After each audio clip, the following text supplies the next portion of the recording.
Buongiorno a tutti, siamo qui come ogni 15 giorni per il nostro aggiornamento bisettimanale sulle visite effettuate e su quelle che faremo in futuro.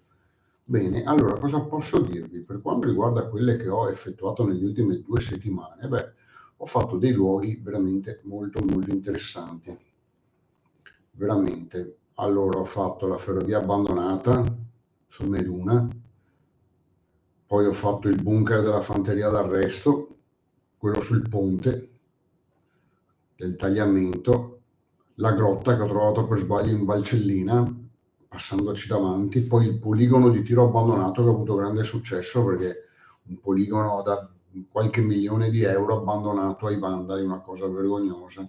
Poi sono stato al borgo di Muinta, sul lago di Redona, dove ho percorso il ponte sospeso. E infine sono entrato nel bunker della fanteria d'arresto sul ponte della Delizia. E quindi sono stati appuntamenti di vario genere, sono stato anche su luoghi naturali, mulini, risorgive, come il Gorgazzo, insomma sono stato in tanti posti molto belli, anche come geografia, come natura, ma anche luoghi interessanti dove ho fatto dei bei video. Bene, per quanto riguarda il futuro, le prossime 2 settimane, vi posso dire che questa settimana sono in ferie, però ho anche degli impegni personali, familiari o comunque io, come sapete, vado allo stadio perché posto i video e ci vado non solo perché sono appassionato da 40 anni che vado allo stadio, ma anche perché mio figlio ha come sogno quello di diventare un ultra e quindi di conseguenza lo porto perché ha 13 anni e a 13 anni non mi fido soprattutto a farlo andare in trasferta, ma anche in casa sono 2 ore di viaggio da casa mia, fermo restando che ci vado perché mi piace, poi porto anche mio figlio perché lui è super appassionato, super tifoso del Venezia Mestre. Quindi, comunque, detto questo, questa settimana io sono in ferie, avrò una settimana di ferie al mese per i prossimi mesi perché devo andare a zero. Ho chiesto di andare a zero perché la vita me la voglio godere, non voglio che mi vengano pagate le ferie.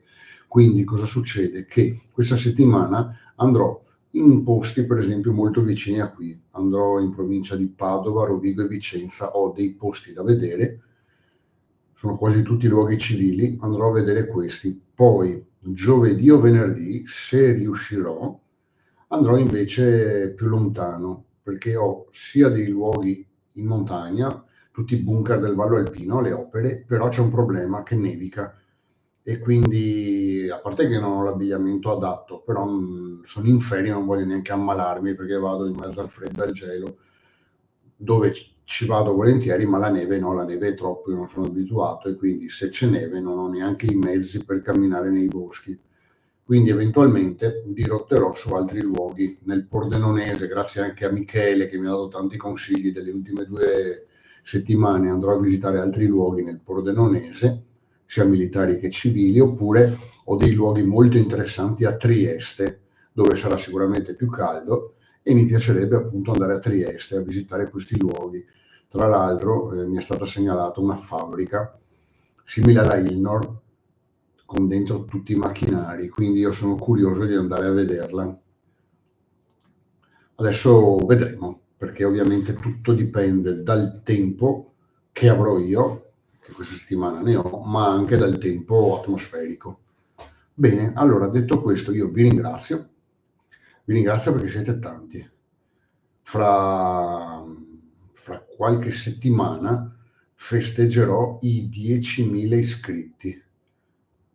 Per me è un grosso obiettivo perché io non sono, sì, non sono famoso, nel senso non sono uno youtuber di quelli che va anche in TV, cioè sono nato dal nulla circa 3 anni fa, perché prima facevo solo di piccoli video sui coltelli e altre cose, adesso mi sono specializzato anche nell'urbex e inizio ad avere un grosso seguito perché 10.000 iscritti. Pensate che il prossimo anno dovrò chiedere aiuto a mio figlio, dovrò dargli la paghetta per rispondere a tutti voi.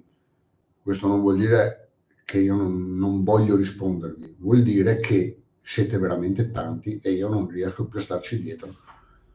Quest'anno ho risposto a tutti io di persona, però il prossimo anno, che probabilmente è possibile che si arrivi a 15-20.000 iscritti, io non ce la faccio a rispondere. Tenete presente che i canali, quelli grossi, che hanno milioni di iscritti, non rispondono neanche a nessuno.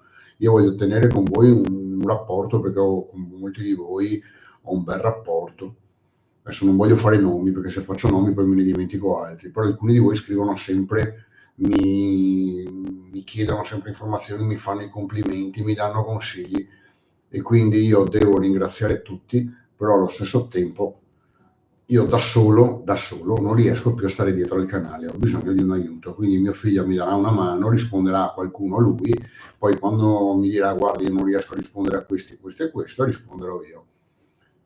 Io sono onesto, ve lo dico, ultimamente mi arrivano tra i 1500 e i 2500 messaggi al mese. Questa è per me una passione, non è un lavoro, e non, cioè, dovrei licenziarmi dal lavoro fra un po' per rispondere a tutti, quindi è ovviamente impensabile. Però questo vuol dire che voi mi seguite in tanti, che mi state dietro. Mio figlio fa Urbes con me, nonostante abbia 13 anni, ormai ne avrà 14, quando inizierà questo piccolo lavoretto avrà pratica delle cose, e lui sa a chi deve rispondere, e chi invece mi dice guarda papà, ti ho lasciato 30 messaggi perché chiedono cose specifiche e solo tu puoi rispondere. Lui risponderà quando c'è da mettere mi piace, da mettere il cuore, grazie, prego, buona giornata, ovviamente. Perché io, ripeto, rispondo a tutti, però questo è il tempo che ho. È impossibile stare dietro a una passione che sta diventando veramente impegnativa, però divertente. Quindi i miei video continuerete sempre a vederli, e soprattutto questa settimana ne vedrete parecchi, almeno di brevi. Di lunghi non si sa, perché sapete, video breve ovunque vado, video lungo se riesco ad entrare. Allora io vi saluto, vi auguro una buona giornata e ci rivediamo tra una quindicina di giorni per i nuovi aggiornamenti. Buona giornata a tutti.